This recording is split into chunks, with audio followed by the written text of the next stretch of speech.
আমাদের সবার বাড়িতেই কিন্তু প্লাস্টিকের বোতল থাকে। আর এই প্লাস্টিকের বোতল আমরা ফেলে না দিয়ে এই দেখতে পাচ্ছ কত সুন্দর ফুল বানিয়েছি।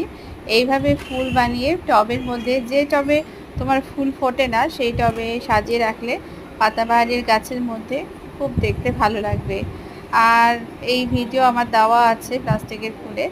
আর তাছাড়া প্লাস্টিকের বোতলগুলো একটু বড় সাইজের হলে সেগুলোকে পট বানাতে পারো, যেখানে গাছ লাগানো যেতে পারে। ছোট টবেও লাগানো যেতে পারে, ছোট ছোট গাছ যেগুলো কম জায়গাতে হয়ে যায়, মানে কম ছোট ছোট পটে হয়ে যায়।